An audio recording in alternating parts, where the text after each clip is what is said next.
आज का बाइबल का वचन विधि विवरण का ग्रंथ अध्याय 4 वचन 1 और 5 से 9 और आज का सुसमाचार सम्मति के अनुसार अध्याय 5 वचन 17 से 19।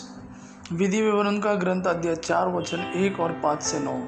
मूसा ने लोगों से कहा, हे इज़राइलियों, मैं जिन नियमों तथा आदेशों की शिक्षा तुम लोगों को आज दे रहा हूँ, उन पर ध्यान दो और उनका पालन करो, ताकि तुम जीवित रह सको और उस देश में प्रवेश कर उसे अपने अधिकार में कर सको, जिसे प्रभु तुम्हारे पुरखों का ईश्वर तुम लोगों को देने वाला है।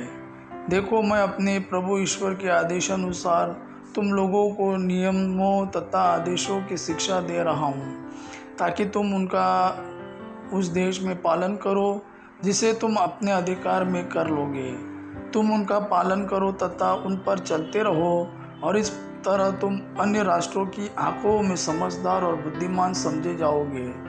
जब वे उन सब आदेशों की चर्चा सुनेंगे तो बोल उठेंगे, उस महान राष्ट्र के समान समझदार तथा बुद्धिमान और कोई राष्ट्र नहीं है, क्योंकि ऐसा महान राष्ट्र कहाँ है जिसके देवता उनके इतने निकट है जितना हमारा प्रभु ईश्वर तब हमारे निकट है जब जब हम उनकी दुहाई देते हैं। और ऐसा महान राष्ट्र कहाँ है जिसके नियम और रीतियाँ इतनी न्यायपूर्ण है जितनी यह संपूर्ण संहिता जिसे मैं आज तुम लोगों को दे रहा हूँ। सावधान रहो, जो कुछ तुमने अपने आँखों से देखा है उसे मत भुलाओ, उसे जीवन भर याद रखो और अपने पुत्र पौत्रों को सिखाओ।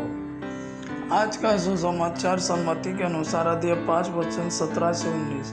यीशु ने अपने शिष्यों से कहा, यह न समझो कि मैं संहिता अथवा नबियों के लेखों को रद्द करने आया हूँ। उन्हें रद्द करने नहीं